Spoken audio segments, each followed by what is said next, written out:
আসসালামু আলাইকুম বন্ধুরা, আশা করি সকলে ভালো আছেন। তো চলুন আজকে এই ভিডিওতে এই গোল টিমের আরেকটি আপকামিং নতুন নাটকের আপডেট নিয়ে কথা বলি। যে নাটকটি নাম এবং এই নাটকটি আপনারা কবে, কোথায় এবং কীভাবে দেখতে পারবেন সেই সকল আপডেট নিয়ে এই ভিডিওতে কথা বলবো। তো চলুন ভিডিও শুরু করা যাক। এবং আপনারা দেখছেন এসএসসি ফার্স্ট স্টুডিও। তো প্রথমে কথা বলি নাটকের নাম নিয়ে। এবং নাটকের নাম হচ্ছে বিয়ে নিয়ে অশান্তি। এবং এই নাটকে মূল চরিত্রে কে কে থাকছে সেই বিষয়টি নিয়ে কথা বলি। তো এই নাটকের মূল চরিত্রে থাকছে স্পর্শিয়া মিম, ফারহান ইবান, তারপরে সারোয়ার কিরণ, মাহিরা মাহি, তারপরে আরও থাকছে জাকির সেন্টোস, আরও অনেকেই থাকছে ভিন্ন ভিন্ন চরিত্রে। কিন্তু সেটি কথা নয়, কথা হচ্ছে যে মূলত যেই বিষয়টা নিয়ে কথা সেটি হচ্ছে যে এখানে ফারহান ইবান, যাকে স্পর্শিয়া মিমের বিপরীত চরিত্রে রাখা হয়েছে।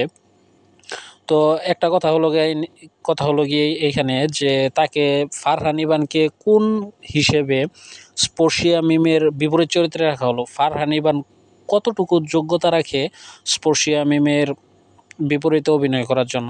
কারণ ফারহান ইবান তো বেশি দিন যাবৎ ইগল টিমের সাথে জড়িত না, তারপরে তার চেহারাটাও তেমন নিয়ে না, যদি চেহারা নিয়ে কথা না, মানে তার অভিনয়ের স্কিল বা অন্য বিভিন্ন কিছু আমরা সেই বিষয়ে আমরা তেমন কিছু জানি না। তবে কি কারণে যে ফারহান ইবানকে স্পর্শিয়া মিমের বিপরীতে রাখা হলো সেটি হচ্ছে বড় কথা।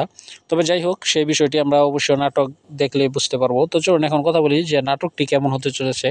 তো এই নাটকে আমরা দেখতে পারবো যে স্পর্শিয়া মিমের সাথে ফারহান ইবান তার বিয়ে হবে, এবং বিয়ের এক পর্যায়ে ফারহান ইবানের ফ্যামিলির অশান্তি বা ফ্যামিলির ভুল বোঝানো এইসবের মাধ্যমে আমরা দেখতে পারবো যে ফারহান ইবান সে স্পর্শিয়া মিমের সাথে তার ছাড়াছাড়ি হয়ে যাবে। এবং এক পর্যায়ে আমরা দেখতে পারবো যে সারোয়ার কিরণ তার সাথেই স্পর্শিয়া মিমের সম্পর্ক হবে, এবং যেহেতু সে সেখান থেকে তালাক নিয়ে চলে আসবে, তো পরবর্তীতে তার সাথে সারোয়ার কিরণের সাথে তার বিয়ে হবে। এবং এই যে নাটকটি আছে যে বিয়ে নিয়ে অশান্তি, এই নাটকটি কিন্তু মোটামুটি ভালো একটি লম্বা নাটক হবে। যেরকম মনে করেন যে 5 পর্ব বা 6 পর্ব বা বিভিন্ন মানে পর্ব হিসাবেই আসবে। তো চলুন এখন কথা বলি যে এই নাটকে আরও কী কী আমরা দেখতে পারবো। তো এই নাটকে আমরা একটা ফ্যামিলি ড্রামার দেখতে পারবো, যেখানে বিয়ে, তারপর সাংসারিক যে অশান্তিগুলো আছে, বউ শাশুড়ির অশান্তি বা ননদের ঝামেলা, তার কান ও ভাঙাবে, তার কানে ভাঙাবে, এইসব বিষয় নিয়েই মূলত ফারহান ইবান এবং স্পর্শিয়া মিমের মধ্যে ছাড়াছাড়ি হবে। এবং পরবর্তীতে গিয়ে যখন স্পর্শিয়া মিম একলা হয়ে যাবে, তো তখন আমরা দেখতে পারবো যে সারোয়ার কিরণ তার পাশে এসে দাঁড়াবে এবং তাকে বিয়ে করতে চাইবে এবং বলবে যে তোমার হাতটা আমি সারা জীবন ধরে ধরে রাখতে চাই।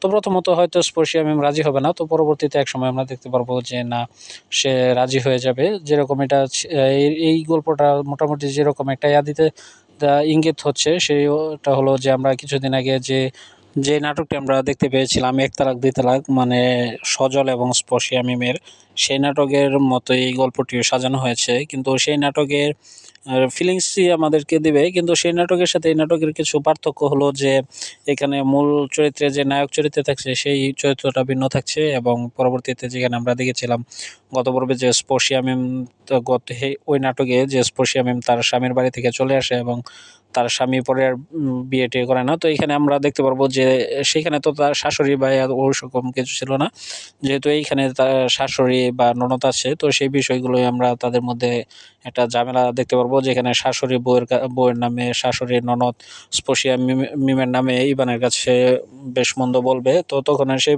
এক পর্যায়ে গিয়ে তখন আমরা দেখতে পারবো যে ইবান স্পর্শিয়া মিমকে তালাক দিয়ে দেবে এবং পরবর্তীতে সারোয়ার কিরণের সাথে তার সম্পর্ক হবে। এবং পরবর্তীতে আমরা এটি দেখতে পারবো যে ইবান সে মাহির সাথে সম্পর্ক করে তাকে বিয়ে করবে, এবং পরবর্তীতে তার চরিত্রটি বিয়ের আগে একরকম থাকবে এবং বিয়ের পরে এসে সে তার মানে মুখোশটা উন্মোচন করবে যে তার চরিত্রটা কেমন, এবং তার শাশুড়ি এবং ননদকে দিয়ে বাড়ির সকল কাজ করাবে এবং তাদেরকে এক পর্যায়ে আমরা দেখতে পারবো যে সম্ভবত তাদেরকে বাড়ি থেকে বেরো করে দিতে পারে। তো এই বিষয়গুলো আমরা এই নাটকে দেখতে পারবো। তো চলুন এখন কথা বলি যে এই নাটকটি আপনারা কবে, কোথায় এবং কীভাবে দেখতে পারবেন। তো এই নাটকটি আপনারা পেয়ে যাবেন আগামীকাল দুপুর 3টায় ইগল মিউজিক ওয়াচ ইউটিউব চ্যানেলে। আমি আবার বলছি, আগামীকাল দুপুর 3টায় ইগল মিউজিক ওয়াচ ইউটিউব চ্যানেলে এই নাটকটি আপনারা পেয়ে যাবেন। এবং এই নাটকটি আরও হয়তো কয়েক পর্ব পর্যন্ত যাবে, তবে দেখা যাক, সেটি পরের বিষয়। আগে আমরা প্রথম পর্বটি উপভোগ করি, তারপর একটা পরে। তো এই ভিডিওটি এখানে শেষ করতে যাচ্ছি। যদি ভিডিওটি আপনাদের কাছে ভালো লেগে থাকে অবশ্যই ভিডিওতে একটি লাইক দিবেন এবং পাশাপাশি আমার চ্যানেলে নতুন দর্শক হয়ে থাকলে অবশ্যই চ্যানেলটি সাবস্ক্রাইব করবেন। তো সকলে ভালো থাকুন, সুস্থ থাকুন। আজকে এই পর্যন্তই, কথা হবে পরবর্তী কোনো এক ভিডিওতে কোনো এক নাটকের আপডেট এবং রিভিউ নিয়ে। সে পর্যন্ত সবাই ভালো থাকুন, সুস্থ থাকুন। আল্লাহ হাফেজ, আসসালামু আলাইকুম।